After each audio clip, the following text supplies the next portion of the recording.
चलिए next question है question number 6। यदि बिंदुओं 1, 2, 4y, x6 और 3, 5 इसी क्रम में लेने पर एक समांतर चतुर्भुज के शीर्ष हो तो x और y ज्ञात कीजिए। यानी क्वेश्चन क्या बोल रहा है कि यदि बिंदु आपके 4 बिंदु दिए गए हैं, ठीक है, कौन कौन से, 1, 2, 4y, x6 और 3, 5, ये आपके 4 बिंदु दिए गए हैं, ठीक है। और ये कैसे बिंदु हैं, एक समांतर चतुर्भुज के शीर्ष हो, ठीक है, एक समांतर चतुर्भुज, ये आपका क्या हो गया, एक समांतर चतुर्भुज हो गया, ठीक है। और इसी की ये क्या है, शीर्ष है। शीर्ष का मतलब क्या, ये जो कोना है ना, ये, ठीक है, ये हो गया। और ये क्या बोल रहा है, इसी क्रम में आपको लिखना है। क्वेश्चन ये भी बोला है, ऐसे नहीं कि हम एक को यहाँ पे मान लो ये हो गया आपका A B C D, तो ऐसा नहीं कि A पे इसको बैठा दो, B पे इसको बैठा दो, C पे इसको बैठा दो, D पे इसको बैठा दो, अपने मन से नहीं करना, ठीक है। आपको इसी क्रम में लिखना है A B C D। जैसे यहां से शुरू करो तो पहला, दूसरा, तीसरा, चौथा लाइन से, अगर यहां से शुरू करो तो पहला, दूसरा, तीसरा, चौथा लाइन से, ठीक है। आपका मन कर रहा हम यहां से लिखना शुरू करेंगे तो यहां से भी लिख सकते हो, बट पहला अगर यहाँ पे तो दूसरा यहाँ पे, तीसरा यहाँ पे, चौथा यहाँ पे, ऐसे करना है। ऐसा नहीं कि मेरा मन किया एक पहला यहाँ पे लिखेंगे, दूसरा यहाँ पे, ऐसे करने, ऐसा नहीं करना है, ठीक है, लाइन से लिखना है। तो चलो हम लोग यहाँ पे लिख देते हैं 1, 2, 4y, x6 और 3, 5, ये आपके 4 बिंदु हो गए, ठीक है, शीर्ष हो गए। बोला समांतर चतुर्भुज के शीर्ष हो तो x और y ज्ञात कीजिए, x और y ज्ञात कीजिए। अच्छा, आप लोग विकर्ण जानते हो क्या होता है, विकर्ण, विकर्ण ये जो सामने क्या है ना, सम्मुख बिंदु जो होते हैं, ये इनको आपस में मिलाने वाली रेखा को हम क्या कहते हैं, विकर्ण कहते हैं, ठीक है, ये, ठीक है। जैसे आपके पास एक वर्ग होता है, ये वर्ग है ना, स्क्वायर, तो इसमें कितने, ये 2 विकर्ण हो गए, ठीक है। आयत होता है, ये विकर्ण हो गए, ठीक है।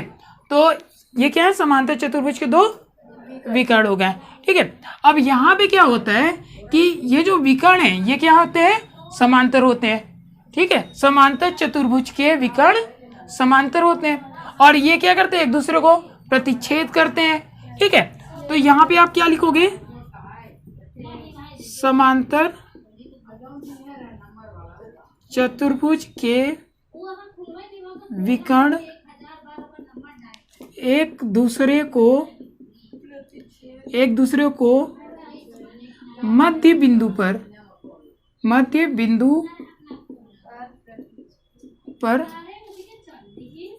प्रतिच्छेद करते हैं, ठीक है, मध्य बिंदु पर प्रतिच्छेद करते हैं, ठीक है, इस बिंदु पर। अब यहाँ पे देखो क्या होता है कि मध्य बिंदु का जो फॉर्मूला होता है, जैसे अभी आपने विभाजन का सूत्र ये पढ़ा, इसी तरह मध्य बिंदु का भी होता है। मध्य बिंदु का क्या होता है, x1 प्लस x2 बटे 2, ठीक है, y1 प्लस y2 बटे 2, ठीक है, ये आपका मध्य बिंदु हो गया, ठीक है। तो इसका ये हो गया आपका x1, यानी यहाँ पे आप क्या लिखोगे, AC का मध्य बिंदु, ये अभी लाइन हटा दो, आप यहाँ पे लिख लो AC का मध्य बिंदु, AC का मध्य बिंदु बराबर BD का मध्य बिंदु,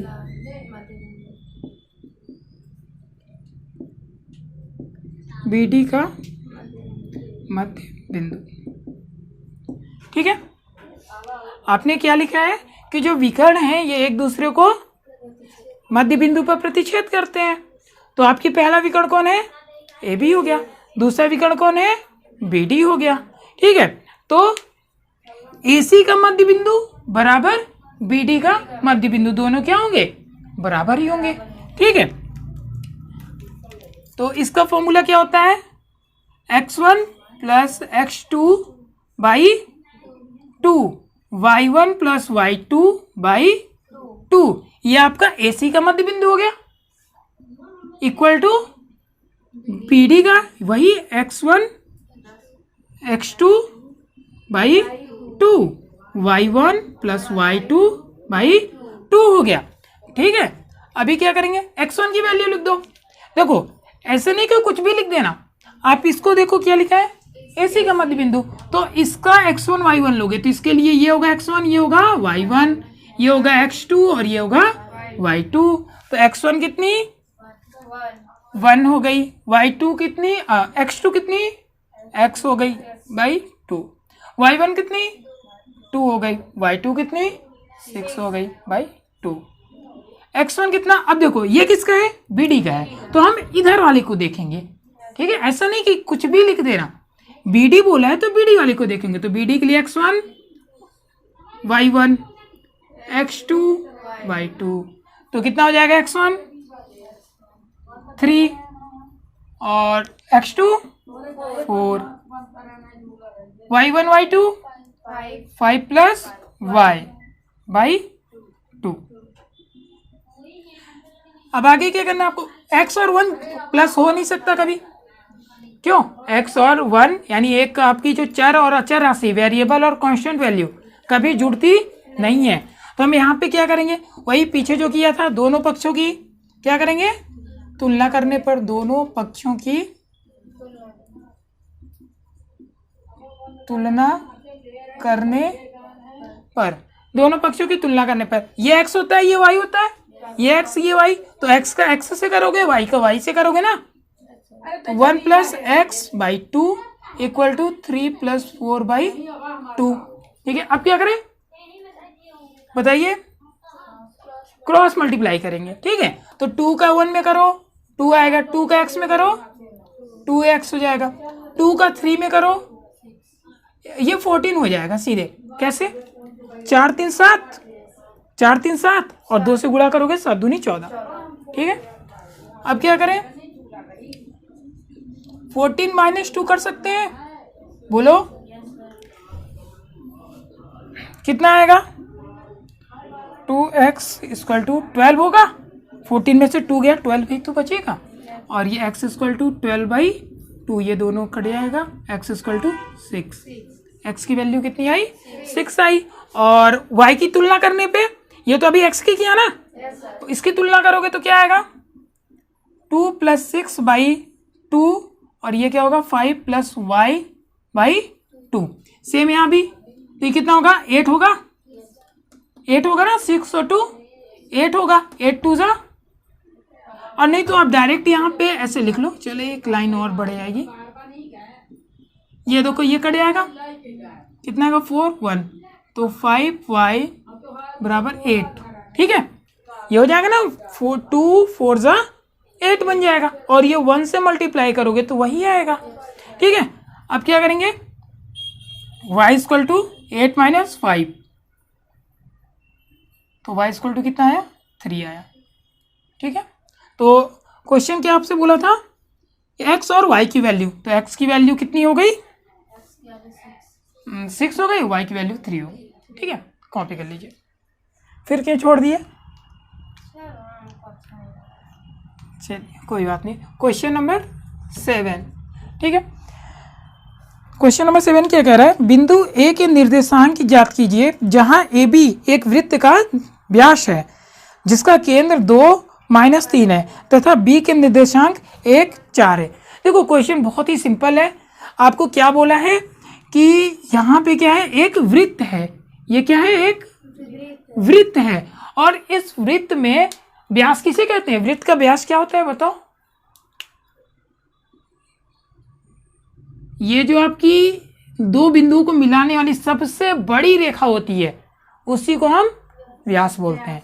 यानी वृत्त के दो बिंदु जो होते हैं उन्हें मिलाने वाली जो सबसे बड़ी लाइन होती है वही क्या होती है, व्यास होती है। ठीक है, आप बोलोगे सर ये भी तो मिला रही है दो बिंदु को, एक इधर एक इधर, लेकिन मैंने क्या बोला, सबसे बड़ी, ये तो छोटी है, तो इसे हम लोग जीवा बोलते हैं। और ये क्या होती है, व्यास होता है, और इसी का आधा रेडियस होता है, यानी त्रिज्या, आप लोग पढ़े हो, ठीक है।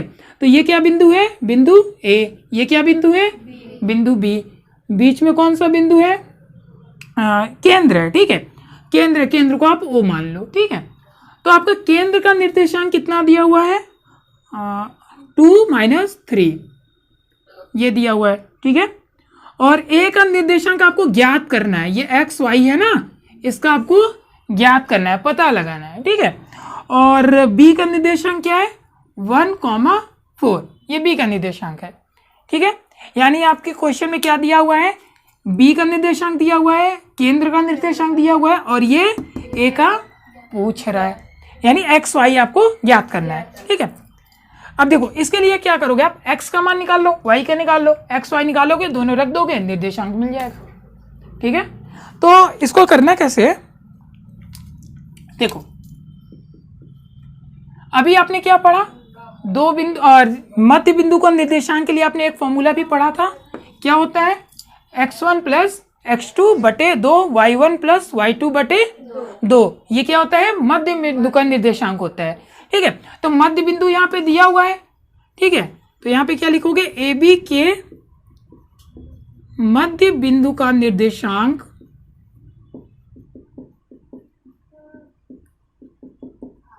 कितना होगा, 2 - 3, ये देखो दिया हुआ है, ठीक है। मध्य बिंदु का निर्देशांक ये दिया हुआ है, और फॉर्मूला क्या होता है यहाँ पे आपका, x1 + x2/2 y1 + y2/2 और इक्वल टू ये मध्य बिंदु, ठीक है। ये मध्य बिंदु आपका गिवन है। चलो यहां से ये x1 y1 x2 y2, ये क्या होगा, x1 y1 x2 y2, ठीक है। यहाँ पे आप एक बार और लिख लेना, शुरू में ही लिख लेना, ठीक है। बिंदु ए का निर्देशांक, तो अच्छा लगेगा, बिंदु ए का निर्देशांक क्या होगा, एक्स वाई, ठीक है। माना बिंदु ए का निर्देशांक एक्स वाई, और बिंदु बी का निर्देशांक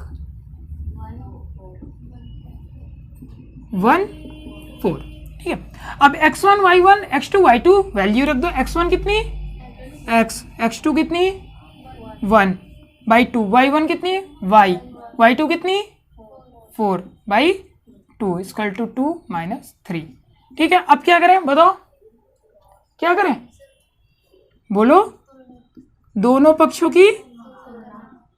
की तुलना करने पर, ठीक है, कंपेयर कर दो दोनों साइड का, ये x होता है, ये y होता है, ये x y, x का x से, y का y से, तो x + 1/2 इक्वल टू 2, ठीक है। इसको सॉल्व करो, क्या आएगा, फिर से 1 नीचे मान के क्रॉस मल्टीप्लाई, 1 का इसमें करेंगे सेम आएगा, 2 2 = 4 हो जाएगा, 4 - 1 x = 3 आपका आ गया, ठीक है। इधर जाएगा तो ट्रांसफर होके माइनस में जाएगा ना, और यहाँ पे ये क्या हो जाएगा, बगल में लिख दे रहे, y + 4 इक्वल टू कितना -3, क्या करें, नीचे 1 लिख के क्रॉस मल्टीप्लाई, ये तो सेम आ जाएगा, ये कितना हो जाएगा -6, ट्रांसफर करेंगे तो क्या आएगा -6, और ये भी प्लस है तो माइनस बनेगा, बोलो भाई, y = -10, x कितना आया 3, y कितना आया -10, अतः बिंदु ए का निर्देशांक क्या होगा 3 - 10, ठीक है। समझ में आया ये क्वेश्चन, बहुत सिंपल था। आपको मध्य बिंदु दिया हुआ है, बी बिंदु का निर्देशांक दिया हुआ है, और ये पूछा है, आपको पता है आपके पास मध्य बिंदु का जो सूत्र होता है वो ये है x1 x2/2 y1 + y2/2 equal to मध्य बिंदु गिवन था, तो यहाँ पे लिख दिया, और ये x1 y1 की वैल्यू उठा के रख दिया, फिर बहुत इजी है, दोनों पक्षों की तुलना कर दी है, इसके बाद x की वैल्यू y की वैल्यू निकाल लिया, ठीक है। कॉपी कर लीजिए।